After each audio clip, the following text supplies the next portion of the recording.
Good morning, friend. I am Sagar Dalvi, batch July 2021. Uh, Today's date is 25th August, and today I am going to explain interface in Java. Before switching to the interface, let's discuss why we implement interface in Java. We know that in Java programming, means Java support the object oriented concepts. In that we have various concepts like abstraction, polymorphism, inheritance, data hiding, etc. And uh, we can achieve abstraction via interface. Standard literature define abstraction as a highlighting the set of services and hiding the internal implementation is called abstraction. And we can achieve abstraction by using two way. The first one is by using abstract class, and second one is by using interface. When we achieve abstraction by using abstract class, then we can say that we achieve abstraction from 0 to 100%. And when we achieve abstraction by using the interface, then we will call that abstraction as a 100% abstraction. The real life example of abstraction is, you may say that human body works at abstract level. Why is it so? Because from the common man perspective, he don't know how the human body work, how digestive system work, how is neural system work, human skeletal, muscle, neural and chemical coordination work, but still all functionality are there. So we can say that human body works at abstract level. The second example of abstraction is, you may say that the mic system that we use every day in our auditorium, that also work at the abstract level. Why is it so? Because we don't know how the sound is getting recorded, how is it amplified, how is it transmitted, and how is it going to store. But still we are very used to mic system, so we can say that this mic system also work at abstract level. And the same kind of the abstraction we can achieve at programmatic level by using two way. That is, first one is abstract class and second one is interface. So let's discuss one by one. In abstract class, uh, abstract class is a class which is a special, because in abstract class there are certain method whose body are not mentioned in the code. Means all the method in abstract class are not a concrete method. So next question may came in your mind, what is difference between a concrete method and abstract method? The concrete method are the method whose body is given, and the abstract method whose body is not given, and the implementation responsibility put on the implementing class of the implementing class of that class. So this is the basic difference between concrete and abstract method.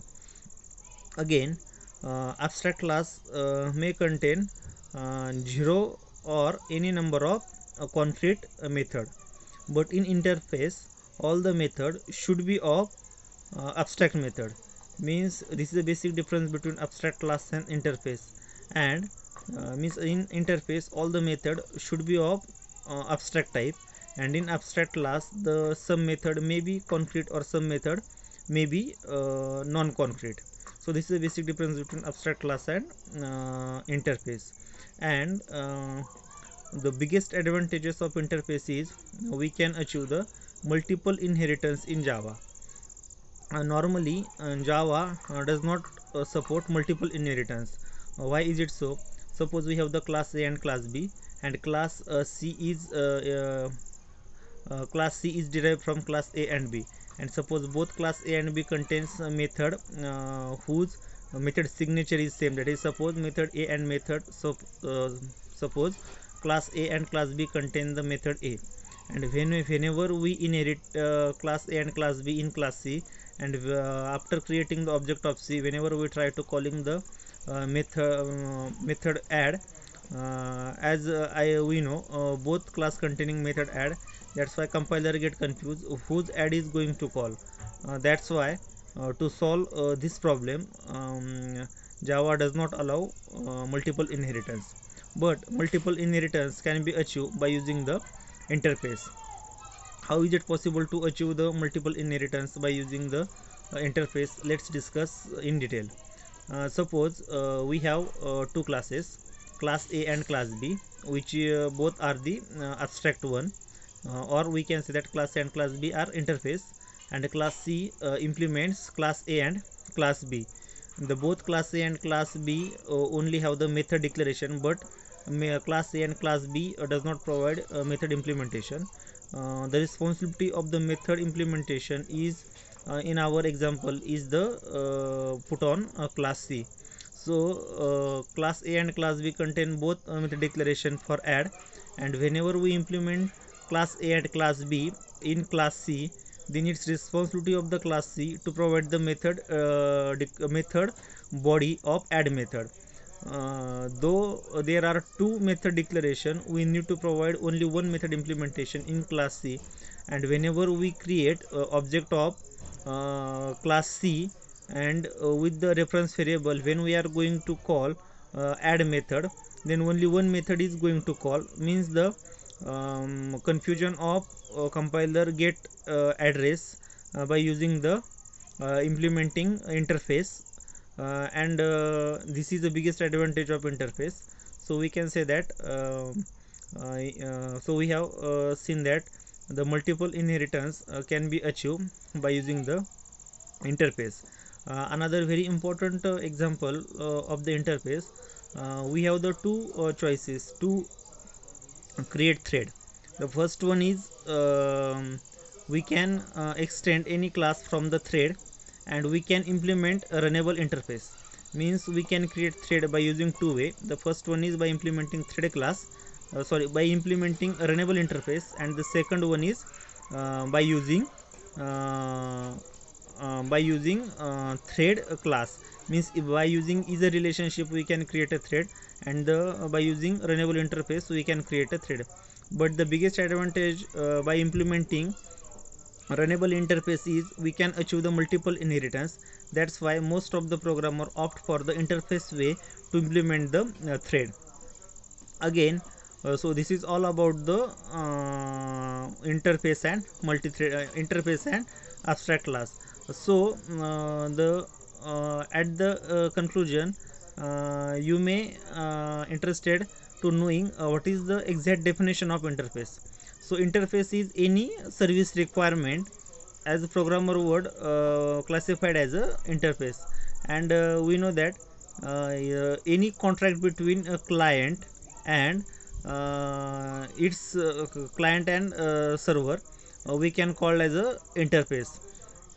So, and at programmatic level, interface is a special type of class whose contain only the abstract method and not contain any uh, concrete method. We can call that type of class as a interface. As again we know that in object oriented programming language we instantiate the class to produce the object. Means instantiation of the class, we get object which is a real world entity, and in object there are two types of property. First one is data member, and second one is a member function. And data member have a physical existence, and data member which is are of instance type gets stored in the heap memory area, and static member get stored at method area in the area of the JVM. But whenever we going for the interface, then we know that the interface contain only the abstract method and does not contain any concrete method. But there are some but with the development of the Java languages, uh, some types of methods are also provided in interface also. So the next question may come in your mind, if we have the abstract class, then why we go for the interface? The answer is simple. By using the interface we can achieve the 100% abstraction, which is not the case with abstract class. So that's it for today. Thank you. We will meet in soon.